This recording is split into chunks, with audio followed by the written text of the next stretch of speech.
Initiative. Dito tayo sa People's Initiative sapagkat ito yung inaabusong proseso ng mga taong nagsusulong ng huwad at Peking People's Initiative.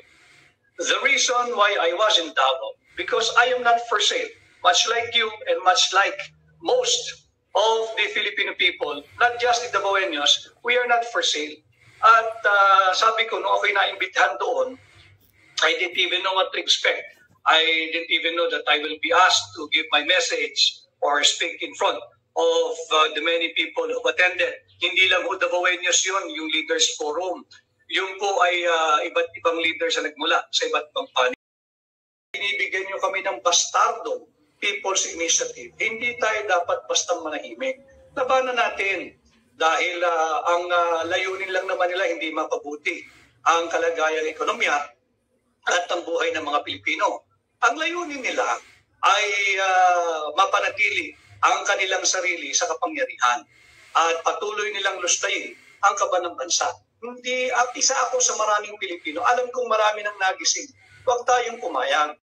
Matindi yung revelation na yon ni Senador Amy at siya very, very positive na may mga nag-report nga sa kanya. Ang akin naman, ang nagsusumbong sa akin, yung iba't ibang mga tao na kasalamuha ko nga nung huling halalan, napunta ako nasa iba't ibang probinsya, iba't ibang munisipyo, nagsasabi na sila'y binabayaran, may 100, may 500, kung saan-saan lugar. Anong gagawin namin? Ako, sige, kunin nyo. Pero huwag kayong pipirma. Hindi ba? Dahil yung perang yan, galing din naman sa kaban ng bansa yan eh. Kung binibigay sa inyo, kunin nyo. Pero wag niyo isusuko yung inyong kasarinlan at yung pagiging yung dignidad ninyo bilang tao.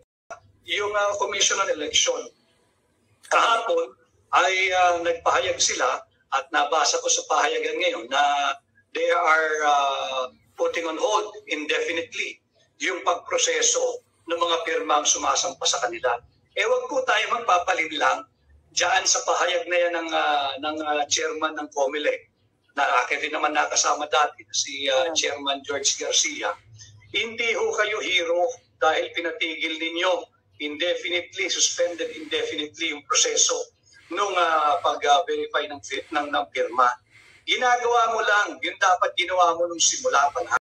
Sinabi ng Korte Suprema na yung ginagamit ninyong batas, hindi yan yung batas na kumikilala sa initiative and referendum pagdating sa pag-amyenda sa Constitution. Sinabi na ngang itigil ninyo sapagkat there is no enabling law. Ginagawa pa rin ninyo. At marami silang dapat ipaliwanag, pati yung Commission on Election, yung 70 billion insertion na kanilang natanggap ngayon 2024 budget.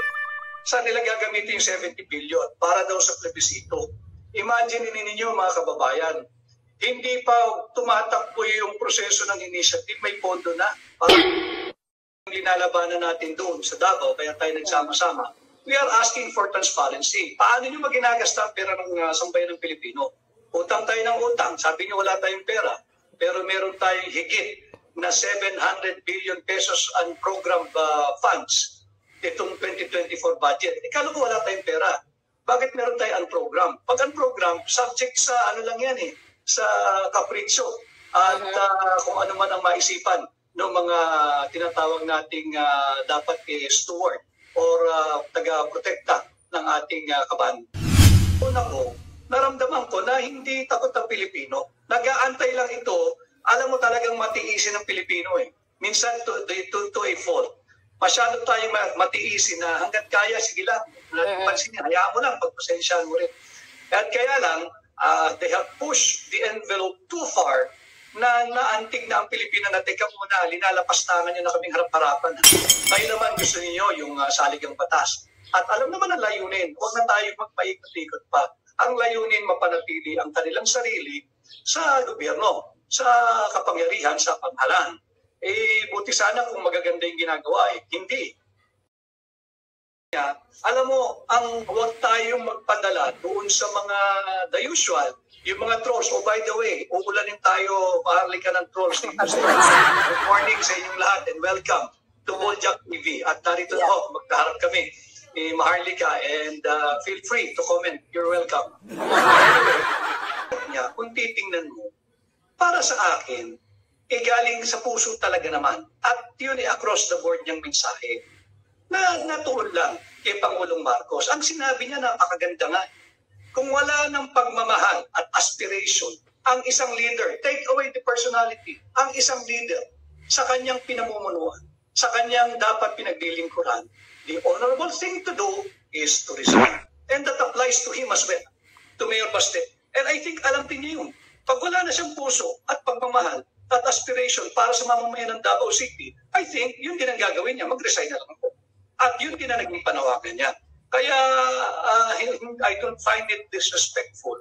In fact, I find it very authentic at sinasabi lang niya yung nararamdaman at nasa puso nung higit na nakararaming Pilipino na kinukontra ngayon ng mga nasa pwesto dahil nga siyempre yung kanilang naman lip service lang ay nabastos mo si Pangulo, etc. Dahil siyempre gusto mo pang mapanatili kung ano man ang posisyon mo sa pamahalaan. Kung kayo po, let's say for example, may nagcha-challenge sa inyo na magpa-test ka kasi... Ang lahat ng klaseng test gagawin ko. Drug test. Kunyari, inakusahan mo ko. Ako pa kita, sabay tayo. Pasa ko ng test ko, test mo ha. Yes. I love that. Sabay tayo, hindi pwede. Hahawakan pa kita sa kamay, hindi ka dito tayo sa next laboratory. O, tapos na doon tayo sa next. Para talagang transparent. Wow, that's a good answer. Paano po ba kayo nagkakilala ni BBM? Nagkakilala kami during the VP campaign. And my group, where I'm the president, the Quezon City Trial Lawyers League, openly supported him. And then yun nga, pati iba kong mga kliyente na naging kaibigan din niya, tumulong din sa kanya. But unfortunately, iba yung naging outcome. And siguro, for whatever reason, napagkatiwalaan naman ako na tumulong din sa kanyang election protest. Yun, nagtuloy-tuloy na nga. Hanggang sa nagpaplano na kami na kakandidato sa bilang Pangulo ng 2022. Ang tanong ko po sa inyo, may forces ba? May mga forces sa paligid ni Bongbong Marcos na somehow siguro ginigipit kayo or nakikitaan mo ng hindi maganda o negatibo. Kaya po ba kayo nagdesisyon sa inyong sarili para lisanin ang kanyang administrasyon? Before that, madami na yung mga biglang feeling close at very close na hindi mo naman nakita. Wala naman yun, kasali sa gobyerno yun at part ng governance, part ng politics. Ang akin lamang, siguro naramdaman nila na hindi ako yung typical na kaya nilang itulak-tulakin dahil ang dami kong beses hinindihan ko sino-sino riyan country. So, marami ako nakitang ganun. Marami rin ako nahindihan at naramdaman ko na may tulak. Sabi ko nga ang daming nagka-counterflow, Marlica hindi yun yung direksyon na tinahak natin. Kasama ka doon nung kampanya. Wala naman tayo mga big names sa kasama nun. Hindi ba? Ang kasama natin, yung ordinaryong Pilipino, yung Grab driver, yung angkas driver, yung taxi driver, yung mga sundalo, yung waiter, yung vendor, yung jeepney driver, yung maliliit. Yun ang bulto ng boto ni Pangulong Marcos. At sabi ko sa sarili ko, hindi pwede. Itong mga ito, yung mga feeling close, feeling siga, nagsisiga-sigaan, na entitled, kaya kong hindihan yung mga yun. Yung intriga nila, kaya ko yun, kasali yun Yan, di ba? Yung mura nila, pag nakatalikod ako, kaya ko yun. Ang hindi ko lang kakayanin, pag ang sumusukpat na sa akin, ay yung 31 milyong Pilipinong nakumbinsi. And I think, hindi rin naman may tatanggi na naging malaking bahagi ako ng pangungumbinsi niya na nagtiwala at nagbigay ng kanilang pag-asa. Hindi ko kaya yun. Why? Alam din ito ni Pangulong Marcos, kaya nga nananawagan ako kahapon pa patigilin ito magpunong politiko sa kanilang vested interest. Alam niya, ang nai-envision ko noon, pag yung anak ko nag-a-apply na sa trabaho at usual interview, o di ba, yung isa ko gusto maging doktor o kung ano man, sino ang ama mo? Si Vic Rodriguez. Si Vic Rodriguez, yung dating ES. Amazing! Anong ina-apply nitong trabaho? Mababa yan. Bigay mo rito yung pinakamataas na available position. Magugulat ang bata. Bakit o ganon? No. nagsilbi ng marangalang ama mo at sigurado ako maayos ka rin dahil nakita namin sa ama mo. That's the legacy that nais kong makuha. At sabi ko, siguro kung yun ang panantayan ko, hindi ako mayaman, mahal, pero nasa komportabling pamumuhay ako. Hindi rin ako nasisilaw sa pera dahil siguro pinalaki ako ng gano'n ng magulang ko na hindi ko makalimutan yung sinabi niya that we are not made rich by what is in our pocket. We are made rich by what is in our hearts. Basta pure ang puso mo, tuloy mo lang at darating lahat yan. Hi guys, magandang araw po sa inyong lahat. Ito na naman pong muli ang inyong lingkod, si DIY KKB Informative.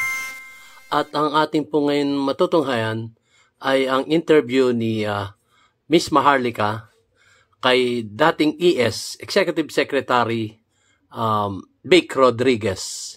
Ito po yung nakipaglaban o pinaglalaban si Bongbong Marcos nung panahon na nadaya di umano sila sa eleksyon nung siya ay nag-vice presidente noong 2016. So pinaglaban nila ilang taon din pinagugulang ng oras ni Attorney Vic Rodriguez itong kanilang hinaing na pandaraya sa iba't ibang lugar dito sa Pilipinas. At hanggang sa kumandidato nga siyang presidente nitong 2012, tama ba? 2022, sorry. Medyo, na yung pag-iisip, delay na yung pag-iisip. Sorry. Nung kumandidato si Bongbong Marcos nung 2022, kasama pa rin siya. But, unfortunately, naghiwalay din sila dahil nga sa siya na magpapaliwanag sa inyo dito sa interview ni Miss Maharlika kay Attorney, dating Executive Secretary ni PBBM. Okay? So, ito na po guys. At bago ako magsapol, ako po muna yung magpapasalamat sa aking mga viewers at lalong-lalo na sa ating mga subscriber na patuloy na sumusuporta sa ating YouTube channel, DIY KKB Informative. So, ito na po. Take away, Miss Maharlika, para sa mga tanong mo kay Attorney Vic Rodriguez.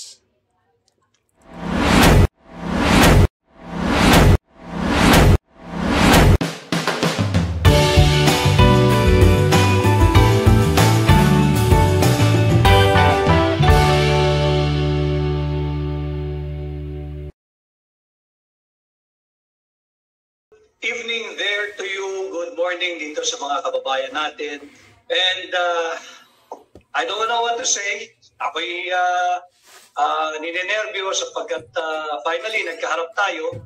But I would also like to take this chance na pasalamatan ka, Maharlika, sa maraming bagay na ginawa mo para sa akin na hindi man tayo magkakilala. Ngayon lang tayo nagharap. At sa maraming bisita mo dito in the past, I didn't even know na nandoon ka pala sa opisina dati, hindi man tayo nagkaharap. At ganun pa man, ako'y pinagtanggol mo. At sa maraming pagkakataon, sa maraming usapin, sa maraming bagay, at nais kong tanawin utang na loob yan. Maraming salamat at sa iyong may pagkakaroon ng totoo at ginito ang puso. You're welcome, Attorney Vic. Actually, ginawa ko lang po yung tama at marami pa tayong pag-uusapan. Actually, magsisimula ako dun sa pagiging executive secretary mo dapat, pero gusto ko na munang mag-fast forward sa nangyari po sa Davao Rally. So, alam naman ng ating mga kababayan dun sa maisog rally na yon or hakbang ng mga maisog, ay nandoon kayo para tutulan yung tila bagang paglinlang sa mga taong bayan dito sa People's Initiative na ito. Unang-una po, ano ba dapat talaga ang ginawa ng ating mga lingkod bayan, ng mga taong gobyerno, yung approach dito sa People's Initiative na to, o yung pagbabago ng ating batas o ng ating konstitusyon o yung charter change? Ayoko naman maging academic tayo sa iyong programa, Maharlika. Okay. At pag-usapan yung tatlong pamamaraan ng pagbabago, amendment, o revision ng Constitution. Alam na ho ng sambayan ng Pilipino yan, yung CONAS, yung Constitutional Convention, yung CONCON, at itong PI, yung People's Initiative. Dito tayo sa People's Initiative sapagkat ito yung inaabusong proseso ng mga taong nagsusulong ng huwad at Peking People's Initiative. The reason why I was in Davao, because I am not for sale. Much like you and much like most of the Filipino people, not just the Davaoenos, we are not for sale. At sabi ko, nung ako'y naimbitahan doon, I didn't even know what to expect. I didn't even know that I will be asked to give my message or speak in front of the many people who attended. Hindi lang ho Davaoenos yun, yung Leaders Forum. Yung po ay iba't ibang leaders na nagmula sa iba't ibang panig ng ating bansa. Kaya tayo nagre-react sapagkat ang kaluluwa o ang soul of our nation is the Constitution.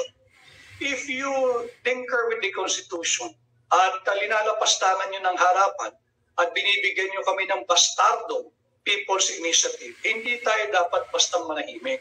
Labanan natin dahil ang layunin lang naman nila hindi mapabuti ang kalagayang ekonomiya at ang buhay ng mga Pilipino.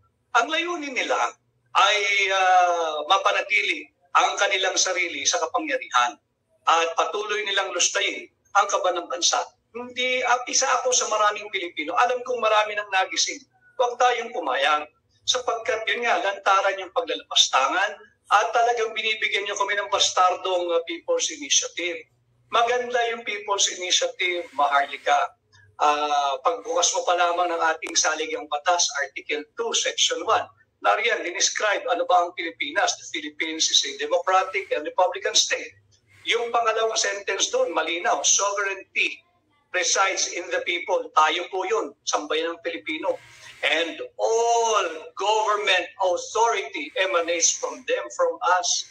Bakit ba naman sinasaksak nyo sa aming lalamunan yung inyong bastardo at Peking People's Initiative?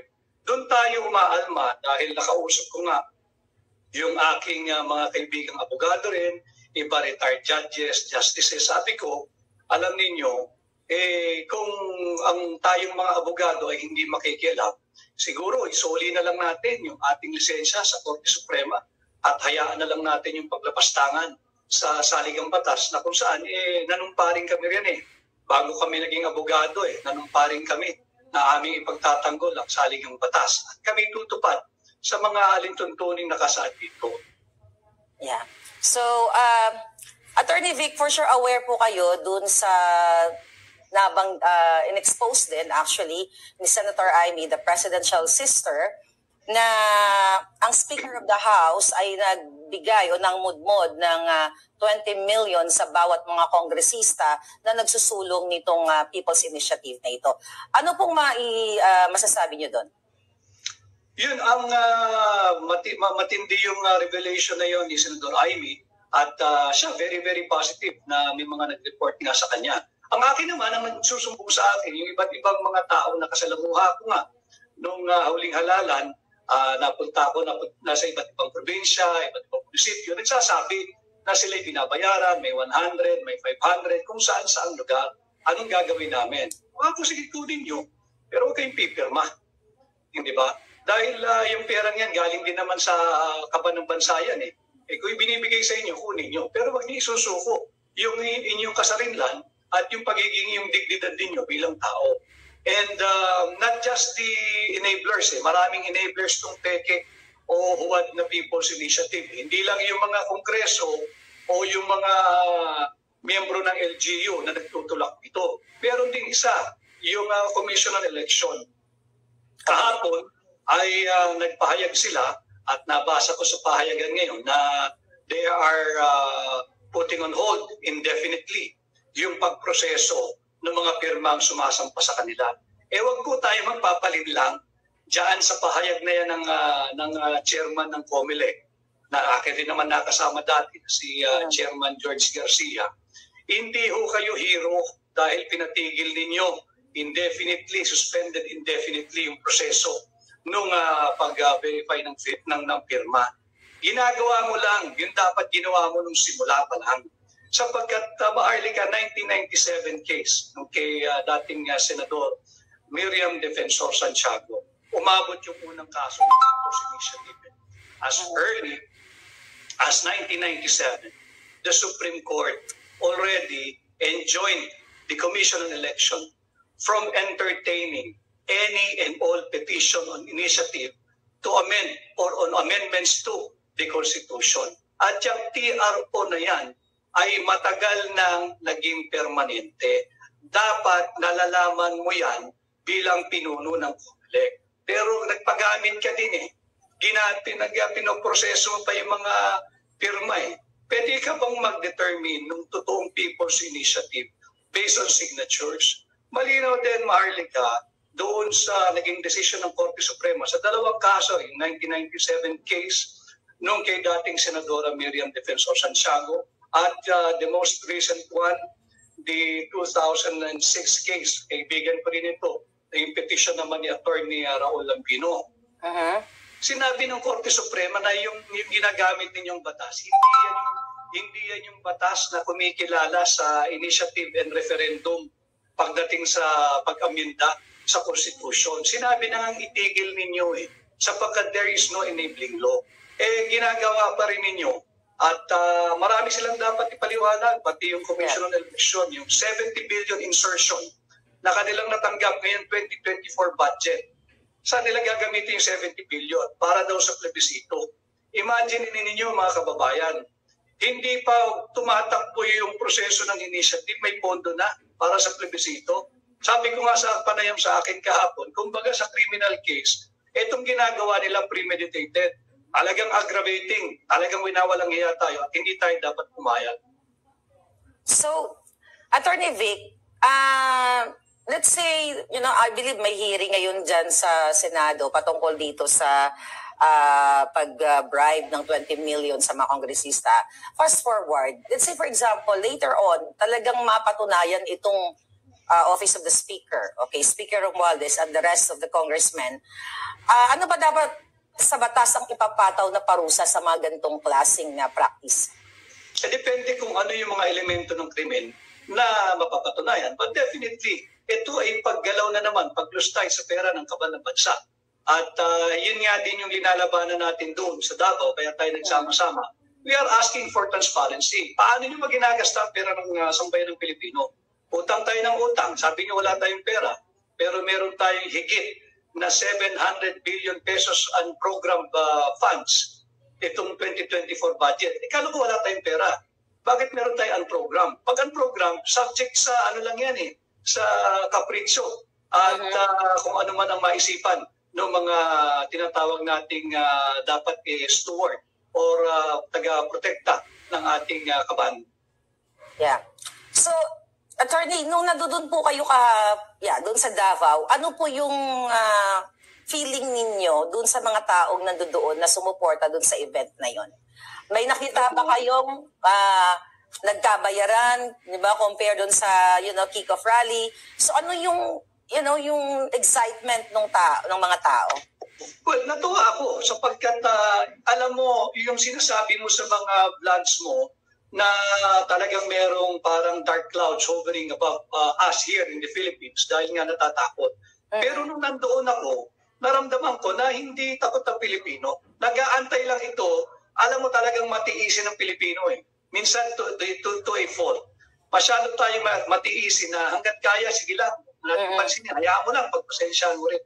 At kaya lang, they have pushed the envelope too far na naantig na ang Pilipino na teka muna, linalapastangan nyo na kaming harap-harapan. Ngayon naman gusto niyo yung saligang batas. At alam naman ang layunin, huwag na tayo magpaikot-ikot pa. Ang layunin, mapanatili ang kanilang sarili sa gobyerno, sa kapangyarihan, sa panghalan. Buti sana kung magaganda yung ginagawa, hindi. Di ba? Kaya tayo nag-react and naramdaman ko yung authenticity of those who have attended that leaders forum in Davao. And they're not just the Baweños. These are all leaders coming from different parts of the country. And I had the privilege to speak rather mahaba-habang usapan kami ni Secretary to the Cabinet, si Manong Johnny Basco, who invited me to the event. Dahil matagal na ho kaming magkakilala at magkaibigan ni Manong John. Even during the time of PRRD presidency, magkaibigan kami, nag-uusap kami, but I never asked for anything, not even a position. At nagmahaba kami nag-usap. At ang isa nga sa nabanggit niya, ang way forward, iikot tayo sa buong bansa at gagawin natin yung leaders forum na yan pag hindi nila tinigil itong kabulaanan at itong huwad na People's Initiative. So, na-shock po ba kayo doon sa mga statement, particularly kay Mayor Baste Duterte, na pinagre-resign niya ang Bongbong Marcos? I was there as a Filipino citizen, exercising my right to speak freely. Ganon din si Mayor Baste. Yung sinabi niya, alam mo, huwag tayong magpadala doon sa mga the usual, yung mga trolls. Oh, by the way, uulanin tayo, maharlika ng trolls dito sa inyong vlog. Good morning sa inyong lahat and welcome to Bojack TV. At narito na ho, magkaharap kami ni Maharlika and feel free to comment. You're welcome. Anyway, yung pahayag niya, kung titingnan mo, para sa akin, galing sa puso talaga naman. At yun across the board niyang mensahe na natuon lang kay Pangulong Marcos. Ang sinabi niya, napakaganda nga. Kung wala ng pagmamahal at aspiration, ang isang leader, take away the personality, ang isang leader sa kanyang pinamumunuan, sa kanyang dapat pinaglilingkuran, the honorable thing to do is to resign. And that applies to him as well, to Mayor Baste. And I think alam din niya yun. Pag wala na siyang puso at pagmamahal at aspiration para sa mamamayan ng Davao City, I think yun din ang gagawin niya, mag-resign na lang ako. At yun din ang naging panawagan niya. Kaya I don't find it disrespectful. In fact, I find it very authentic at sinasabi lang niya yung nararamdaman at nasa puso nung higit na nakararaming Pilipino na kinukontra ngayon nung mga nasa pwesto dahil nga siyempre yung kanilang naman lip service lang ay nabastos mo si Pangulo, etc. Dahil siyempre gusto mo pang mapanatili kung ano man ang posisyon mo sa pamahalaan. Doon naman po sa statement ni, yun ang hanggang ngayon hindi ako makamove on doon sa statement ng dating Pangulong Duterte, yung revelasyon niya actually, ng si Bongbong Marcos ay nasa listahan nga ng narco list. So, nung narinig niyo po yun, ano yung unang pumasok sa isip niyo at ano yung naramdaman niyo? Actually, wala na ako doon nung nagtalumpati si Pangulong Duterte because I have a plane to catch sa Manila. At kumbaga last call namin is 8 p.m. Otherwise, magiging parang kaming chance flight or chance passenger. Hindi alam kung makaka-uwi at kung anong oras. So, nasa aeroplano lang kami. Davao is like 2 hours and 15 kami yung aming lipad. Pag-landing na lang namin, doon ko na lang nakita yung mensahe nga ni Pangulong Duterte. At it's all over the social media. And sinabi naman niya, he laid down the basis for his statement that he was shown a report. And that report was shown to him, I think, during his presidency. And lagi ko ang sinasabi, alam mo, pag Pangulo ka, hindi pwedeng wala kang nalalaman dahil lahat ng impormasyon papasok sa iyo. And kung yun ang naging basihan niya ng kanyang pahayag na yun, rinirespeto natin yun. Dahil sinabi niya, pinakita sa kanya, basa niya mismo at nakita niya. But outside of that, I don't think I have any competence to comment on it. So, bilang kaibigan po ni BBM, for 6 years, ipinagtanggol niyo siya. Kayo talaga tagapagtanggol, kayo yung visible May mga pagkakataon po ba na narinig niyo lang sa mga tao na nakapaligid sa inyo na itong dati niyong sinuportahan ay gumagamit nitong pinagbabawal na gamot? Narinig niyo ba, kahit yung usap-usapan lang sa mga gilid? Kung narinig, Maharlika, I don't think ako lang kung nakarinig. In fact, that is also one of the rallying point nung aming nakatunggali noong 2022. Hindi ba lahat ng malisyosong balita patungkol sa bagay na yan, inilabas nila But I am also a part of yung nagpaliwanag dahil nga meron kaming ipinakita noon na negative result nung siya ay nagpa-test diyan sa drug use. So hanggang doon kaya kong magkomento, but other than that I don't think I am I am competent like most of us to comment on it, unless of course he or she or we may have been shown something, a document or a proof. But other than that, I think nasusubaybayan mo rin yung aking ibang interviews since then. Yes. Hindi talaga ako sumasagot sa isang bagay na wala akong kinalaman. Okay. Kasi marami pong mga nananawagan sa ating social media na parang challenge nila si Bongbong Marcos na magpa-test, magpa-drug test. Mayroon nagsasabi pa nga po is live or doon sa independent clinic or independent hospital na talagang walang bias. Would you encourage, that kind of thought sa presidente ngayon? Nagawin niya para ma-clear lang siya. Well, napakahirap talaga nung kalagayan ngayon ng Pangulo sapagkat dating Pangulo rin ang mismo nagsabi sa kanya. At yung Pangulong yun, yung kanyang pinalitan. So, wala na ako dun, Maharlike. So parang mahirap namang pag-isipan ko pa kung paano niya naharap yun. Diba? So siguro kung nandun ako, I'll think of a way on how to best address the issue. But since I'm out of it, mahirap naman na i-burden ko pa yung sarili ko sa isang bagay na baka sabihin assuming pa tayo. Yeah. Pero kung kayo po, let's say for example, may nagcha-challenge sa inyo na magpa-test ka kasi... Lahat ng klaseng test gagawin ko. Kunyari, inakusahan mo ko. Ako, pakita, sabay tayo. Basta ko ng test ko, test mo ha. Yes. I love that. Sabay tayo, hindi pwede. Hawakan pa kita sa kamay, halika dito tayo sa next laboratory. Tapos doon tayo sa next. Para talagang transparent. Wow, that's a good answer. Thank you for that, Attorney Vic. Great answer. So, habang kayo ay nasa Davao, ay mayroon ding kick-off rally nga. Actually, talagang laman po ito ng vlog ko at pinakalat ko na rin yung mga information na pinapaabot sa atin ng mga government employees, different sectors po yan, na ang term ko nga po dyan na ginamit ay finorced ang mga government employees para padalhan ng internal memo para umattend po doon sa kick-off rally na yon. So, kung kayo pa rin ang executive secretary ni Bongbong Marcos, papayagan mo ba siyang gawin yon? Na mag-release ng internal memo para lang may umattend doon o may mga attendees doon sa kick-off rally nila? Ayan, komentuhan po natin muna. Dahil uncalled for. Ako magkukomento muna. Galing din po ako doon. So, meron din ako mga nakakausap doon na mga government employee, including yung mga police, mga NCRPO pa nga at yung mga DILG na may katungkulan. So, doon sa loob ng Chowking, doon kasi ako kumain Sinasabi ng bawat isa doon na may memo sila. So, no choice sila para hindi umattend. Kasi pag memo, alam naman natin, pag memo yan, kailangan sumunod ka. Dahil pag hindi ka sumunod, merong sanction yan. Hindi lang natin alam kung ano magiging sanction yung mga hindi umattend. So, probably, attend ka. Kasi yan ang utos ng mas nakakataas sa iyo, sa DILG.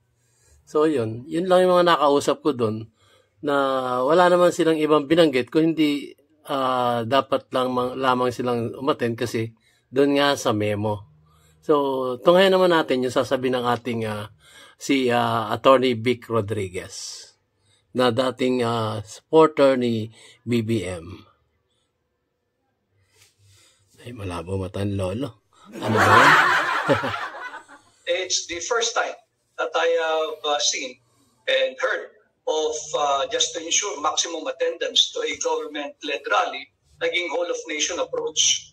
Hindi ba, ang whole-of-nation approach dapat in combating inflation, in combating smuggling, in combating graft and corruption, in combating the problems on drugs, in combating smuggling.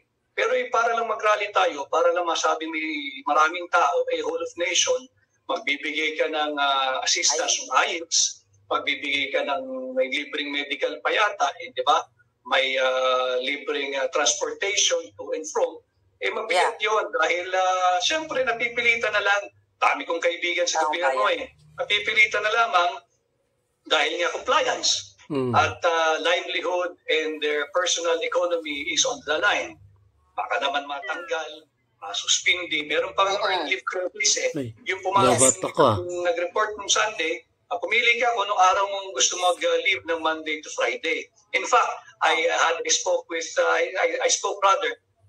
one of a ranking official of this administration now. Piniro ko nga, total, nandun ka naman ng linggo. Kako pare ang gawin mo, mag-leave ka ng February 8. Kasi February 9, holiday dito for Chinese New Year. Nakabakasyon ka ng mahaba-haba. Yun, happy, very long weekend. Tatawa na lang kami. But yun ang sitwasyon. Napipilitan sila, naobliga sila para lang nakakahinayang. Dahil alam naman natin lahat. Alam din nila yan. Pagpapalit lang ng logo yan Yun nga po. Doon sa kick, kasi nakamonitor po ako Davao and Quirino Grandstand. So, yun nakita ko more on talagang mga performers, parang variety show actually So, fast forward tayo guys. Medyo alam na natin yung story na yun. Yan po guys, so ang ganda ng mga sinambit ng ating si Attorney Vic Rodriguez, dating Executive Secretary ni PBBM. So, yun nga, marami siyang isinalaysay dito at hindi nga siya sang-ayon sa mga nangyayari ngayon sa ating gobyerno. Kasi nagkakaroon na ng paninikil ng karapatan ng isang bawat mamamayang Pilipino dito sa Pilipinas. So, pinutol ko muna po doon kasi meron po akong, bukod sa nalobat ako, meron po akong, may mga plus report na ugong-ugong na bali-balita na after nung rally nila doon sa take-off ba yun? Kick-off rally doon sa Quirino Grandstand. After that, di umano ay nagkaroon sila ng meeting patungkol dito sa People's Initiative. So, di umano ang sabi nga doon sa meeting, i-confirm pa po natin yan, pero ibabalita ko na rin sa inyo, na ang sinabi nila di umano ay doon sa meeting na yon ay pinatutuloy ng ating sitting president yung People's Initiative at wala siyang pakialam sa Constitution kung ano yung Constitution, kundi baguhin niyo yung Constitution na yan para mapahaba ang termino ng mga nakaupo sa ating gobyerno. Kagaya na lang niya, di umano ay magiging 2 times 5 years. So, ibig sabihin 10 years. Ang po pwede niyang pagiging presidente pagkatapos mabuo yung saligang batas patungkol dito sa binubuo nilang People's Initiative. So, ang nangyayari nga guys, pati yung mga magkakaroon ng Prime Minister meron pa rin presidente, siya pa rin, pero parang ano na lang siya, yung kumbaga, design na lang sa ating struktura ng ating gobyerno. Pero ang talagang mamumuno dyan, gaya na nga na ibinilag ko sa inyo na nakaraan, yung Prime Minister. So, sino yung naiisip nating Prime Minister? Di syempre, yung nagsusulong dun sa People's Initiative. So, malamang yun, si Speaker na yun. So, paano na yung mga kongresista? So, di umano, ang gagawin nila sa kongresista, gagawing assemblyman.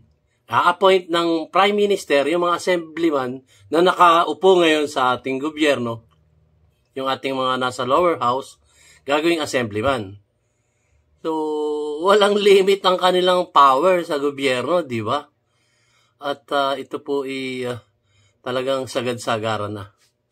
Doon, kung totoo man to, sagad-sagaran na ang kanilang, kumbaga, yung kanilang tungkulin ay talagang akap-akap na nila. Ayaw na nilang malayo sa kanila yung kanilang tungkulin. Ganit na talaga sa power sa gobyerno. So, yun. Di umano, yun ang kanilang pinag-uusapan doon. At ang Senado wala ng Senado. Kasi may Prime Minister na, tapos magkakaroon ng assemblyman ang bawat distrito dito sa ating bansang Pilipinas. So, nakakalungkot na naman to. At may kasamang konting gigil kasi hindi pa natin kung ano yung totoo, hindi na pa natin alam kung ano yung totoong nangyayari. So, yun. At akin pong ikaklaro to. At i-research ko to, tatawagan ko na rin yung aking mga kaibigan vloggers kung sino yung nagpalabas ng balitang ito. Di umano. So, wala pa tayong concrete evidence dito. Pero, ang sabi nga niya, talagang yun ang pinag-usapan doon sa kanilang meeting doon sa Malacanang. So, nakakalungkot. Hindi na natin alam. Kayo, kung payag kayo doon, huwag kayo umaksyon. Basta, stay put lang kayo. Pero kung kayo naman hindi naaayon doon sa mangyayari at mawawala na tayo ng karapatan para bumoto sa ating mga napupuso ang mga proposisyon sa ating gobyerno, sa ating mga lalawigan, magsawalang kibuno lang kayo. Pero kung kayo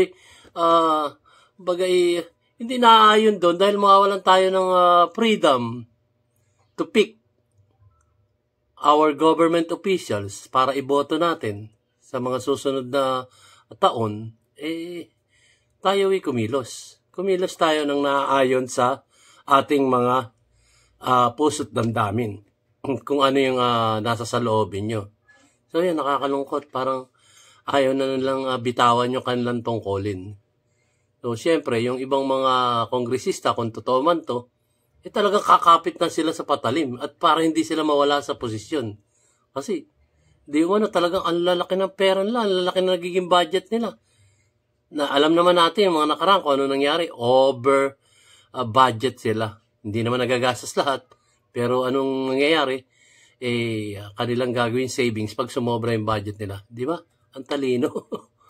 Ay, nako. So, yun lamang muna po, guys. At aking i-research pa yun. Lahat ng sinabi ko po, di umano pa lang Dahil wala pa tayong personal knowledge dun So, titingnan natin, guys. So, hanggang dito na lamang po.